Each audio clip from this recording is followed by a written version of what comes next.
നമസ്കാരം. Raft of ഫുട്ബോളിലേക്ക് എവർക്കും സ്വാഗതം. MLS സീസൺ ആരംഭിക്കാനിരിക്കുന്ന ഈ ഘട്ടത്തിൽ ഒരു വലിയ ചോദ്യം ഉയർന്നു വരുന്നുണ്ട്. ESPN FC ഇന്ന് കൃത്യമായിട്ട് ചോദിച്ചു, Inter Miami have just 1 win over their last 15 matches. കഴിഞ്ഞ 15 കളികളിൽ നിന്ന് ഇന്റർ മയാമി വിജയിച്ചത് ഒരേ ഒരു കളിയാണ്. ആർ ദ ഇൻ ട്രബിൾ എന്നുള്ളതാണ് ചോദ്യം. അവരതിൽ 9 മത്സരങ്ങൾ പരാജയപ്പെട്ടു, 5 മത്സരങ്ങൾ സമനിലയായി.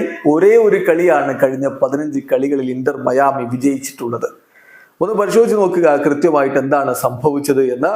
കഴിഞ്ഞ സെപ്റ്റംബർ മാസത്തില് സെപ്റ്റംബർ 21 അവര് ടൊറന്റോയോട് ഏകപക്ഷീയമായ 4 ഗോളുകൾക്ക് ജയിച്ചതിന് ശേഷം പിന്നെ നടന്ന കളി ഒർലാൻഡോ സിറ്റിയോട് 1-1 സമനില, US ഓപ്പൺ കപ്പിന്റെ ഫൈനലിലെ ഹൂസ്റ്റൺ ഡൈനാമോയോട് 2-1 തോൽവി, ന്യൂയോർക്ക് സിറ്റിയോട് 1-1 സമനില, ചിക്കാഗോയോട് 4-1 തോൽവി, സിൻസിനാറ്റിയോട് 1-0 തോൽവി, ഷാർലറ്റിനോട് 2-2 സമനില, വീണ്ടും ഷാർലറ്റിനോട് കളിച്ചപ്പോൾ 1-0 തോറ്റു, ന്യൂയോർക്ക് സിറ്റിയോട് 2-1 തോറ്റു.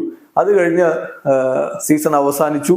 ഈ സീസണിന് മുന്നോടിയായി നടന്ന പ്രീ സീസൺ മത്സരങ്ങൾ എൽ സാൽവഡോറിനോട് ഗോൾ രഹിത സമനില, FC ഡല്ലസിനോട് 1-0 തോൽവി, അൽ ഹിലാലിനോട് 4-3 തോൽവി, അൽ നസറിനോട് 6-0 തോൽവി. ആകെ ജയിച്ചത് ഹോങ്കോങ് 11-നെതിരെ 4-1 വിജയം നേടി എന്നുള്ളതാണ്. ബീസിൽ കബയോട് ഗോൾ രഹിത സമനില, പെനാൽറ്റി ഷൂട്ടൌട്ടിൽ തോറ്റു. പിന്നെ അർജന്റീൻ ക്ലബ്ബ് ന്യൂവെൽസ് ഓൾഡ് ബോയ്സുമായിട്ട് കളിച്ചപ്പോൾ 1-1 സമനില. ചുരുക്കത്തിൽ കഴിഞ്ഞ 15 കളികളിൽ ആകെ വിജയിക്കാൻ കഴിഞ്ഞത് ഒരേ ഒരു കളിയാണ്. 9 തോറ്റു എന്നുള്ള കാര്യം കൂടി നമ്മൾ ശ്രദ്ധിക്കേണ്ടതുണ്ട്. തീർച്ചയായിട്ടും ഇന്റർ മയാമി ഡീപ് ട്രബിളിലാണ് എന്നുള്ളതാണ് യാഥാർത്ഥ്യം. അവരുടെ മുന്നേറ്റ നിരയിൽ ലിയോ മെസ്സി ഉണ്ട്. മെസ്സി മാജിക്കിൽ മാത്രം വിശ്വസിച്ച് പോകുന്ന ഒരു ടീമായിട്ട് അവരിപ്പോൾ മാറിയിരിക്കുകയാണ്. തീർച്ചയായിട്ടും വലിയ സ്വപ്നങ്ങളോടുകൂടിയാണ് അവർ താരങ്ങളൊക്കെ അസംബിൾ ചെയ്തിട്ടുണ്ടായിരുന്നത്. ലിയോ മെസ്സിക്കൊപ്പം ലൂയിസ് സുവാരസിനെ കൊണ്ടുവന്നു. സുവാരസ് ആവട്ടെ പൂർണ്ണ ഫിറ്റ് അല്ല, അത് വളരെ വളരെ വളരെ വ്യക്തമാണ്. പിന്നെ ആൽബയും അതുപോലെ തന്നെ ബുസ്കറ്റ്സും ഒക്കെയാണ് കളിക്കുന്നത്.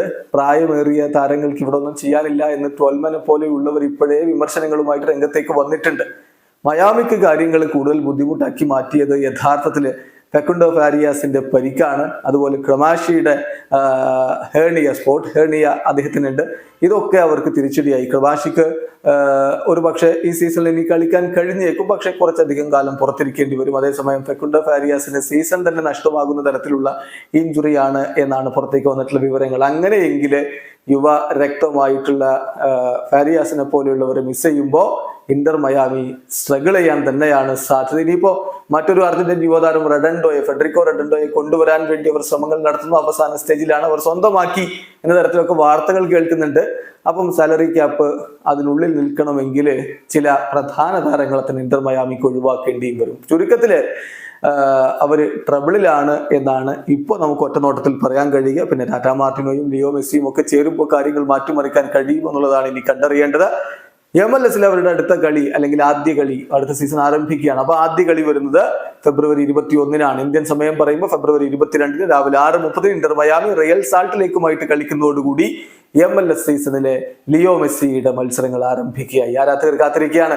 അപ്പോഴേക്കും ടീമിന്റെ പ്രശ്നങ്ങളൊക്കെ പരിഹരിച്ച് MLS മിന്നിക്കെത്താൻ കഴിയട്ടെ എന്നാണ് അവർ ആഗ്രഹിക്കുന്നത്. ഇവിടെ അവസാനിക്കുന്ന ഫുട്ബോൾ ലോകത്തെ കൂടുതൽ വിശേഷങ്ങളുമായി റാഫ്റ്റ് ടോക്സ് വീണ്ടും എത്താം.